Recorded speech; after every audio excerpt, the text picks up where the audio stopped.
Starting Unit 9, graphing trigonometric functions. We want to state the amplitude, the period, and the b-value for each graph. Then we want to write two equations for each graph, one sine equation and one cosine equation. The first thing that I look at is I want to determine the amplitude, so I need to find the very middle value of the graph. And as I take a look at this, it looks like here is the very middle of the graph. And as you count here from a peak, we count 1, 2, 3, 4. And if we go 1, 2, 3, 4, because it's the same distance from the high point of the graph to the midline, or the low point of the graph to the midline, our amplitude is 4. With respect to our period, what we're looking at is we're going to start on the y-axis. Here's the y-axis, and I'm looking at this point, this point, this point, this point, and this point, and that looks like it's a sine curve, so I'm going to be finding the equation of the sine curve first. And the period in this case, when I have a complete curve drawn, is pi. So to figure out the b value of this function, we're going to take 2 pi divided by pi, and we get 2. And we can write in our sine function, because our amplitude is 4.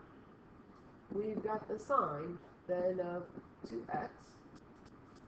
One other piece to notice on this particular problem is that we went downward first instead of upward. So we've got our graph reflected over the x-axis, which means that that's going to be a -4. In terms of our cosine function, remember that almost everything stays the same for cosine. I'm going to write it underneath just for space. The 4 isn't going to change. The cosine's not going to change. The 2x isn't going to change. And by the way, I did forget one little piece there, because our midline, which I'm going to have to fix on both of those, our midline is there at 2. We went up 2. So I need that vertical displacement of up 2. But that's also not going to change in our cosine function here. It's a matter of, are we going to have a reflection? So I don't know if we're going to have that blue negative in there or not. So we need to look at a cosine function. And the particular cosine function that I'm looking at is going to be, if I can get it, here. We'll start here.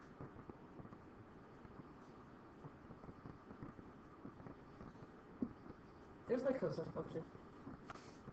And what we did sometimes when we were working with these kinds of graphs is we drew in a highlighted value, which I will fix the disorientation, I hope.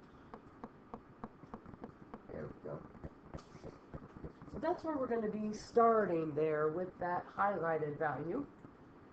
But what happens is in this particular part there, the phase shift of this graph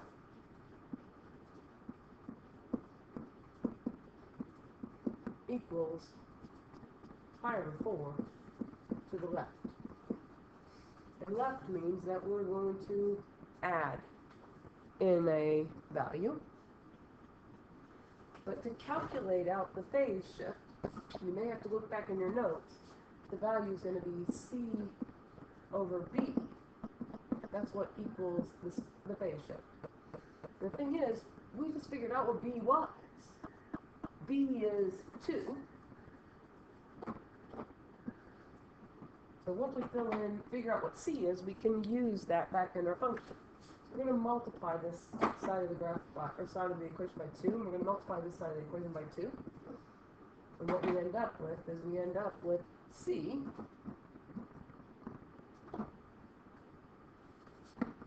equals 2 pi over 4, which is really pi over 2. We can fill that in. So it's going to be plus pi over 2.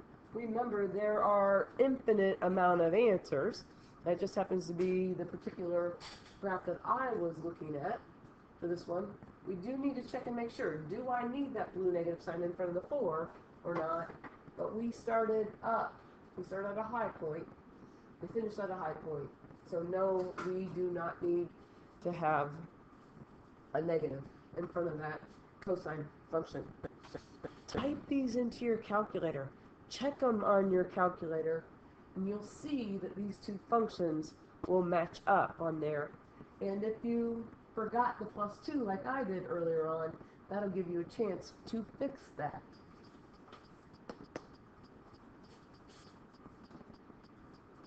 Same idea here on problem number 2. We want to write the equation of the graph. And as I glance briefly at this graph, the first thing I notice is that we don't have any vertical displacement in this graph. Our amplitude is 3. And when I look at this graph, I'm going to start here. And I'm going to look in particular at these 5 points. And when I finish those 5 points, I see that I end up at 8, which is the period. I always start from the y-axis when I'm counting. So if we want to figure out our b value, we're going to do 2 pi divided by 8, which is pi over 4.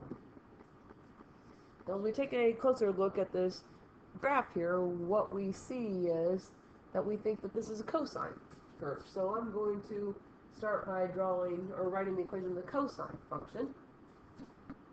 Y equals, well, our amplitude is 3, and it's going to be the cosine, and then it's going to be pi over 4x. Just want to make sure that there's no reflection here, but there isn't. We started at 3, and we ended at 3, so we started up. Once again, cosine, or the sine function then, it's not going to change a lot. I mean, the 3 is not going to change. It might become negative, but then we've got our sine. The pi over 4x isn't going to change, but we need some room in there for a phase shift. And we need to decide what we're looking at in terms of the sine function. And it just so happens that I looked at this point here, here, here, here, and here. And again, we oftentimes drew a highlighted value in. And what we see on this is at our phase shift,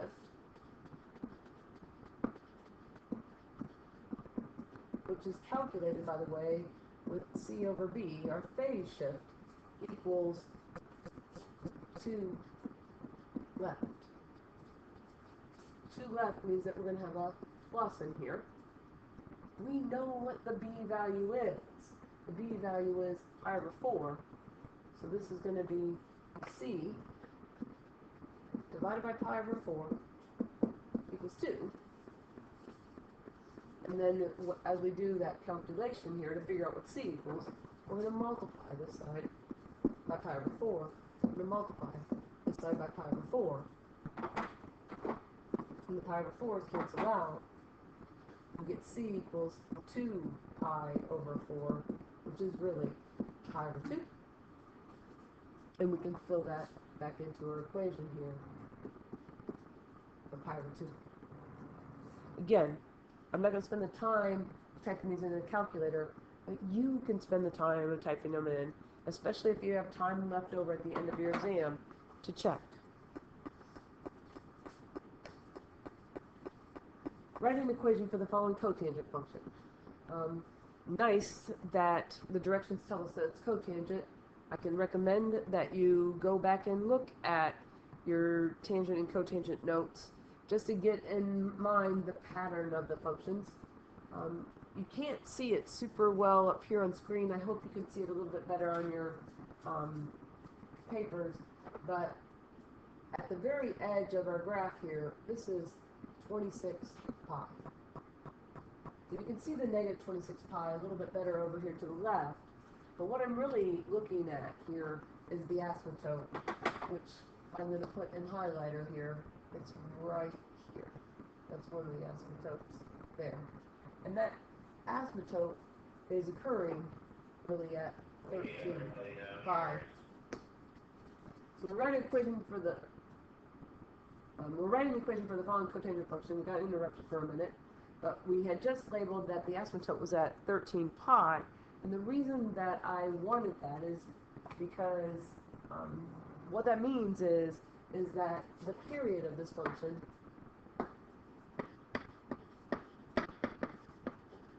is 13 pi. So the thing that we need to remember specifically on this one is that tangent's period of tangent, or cotangent for that matter, is pi. So when we want to find our b value, what we're going to do is we're going to have to take pi divided by 13 pi. That's going to give us our b value. And the pi's cancel out. So what we end up with for our b value is 1/13 equals b. And that's all we need. We didn't do phase shifts with tangent or cotangent, so this is going to be the cotangent of 1/13x. Again, go back and look at your tangent and cotangent notes just to get the pattern of tangent and cotangent in there. Number 4, a multiple choice question. Given the graph of y equals a times sine of b, quantity of x plus c plus d, what is the period? Well, normally, if you've been watching these videos, I like to start the y-axis and count over. And from the y-axis, and counting over, that would be 2 pi. But I don't have one complete graph here. It is a sine curve, so I need a full sine curve, so I need to start over here. And that value is at negative 2 pi. So this distance here is 2 pi. It's a distance there. And then this distance here is 2 pi. For a total distance of pi.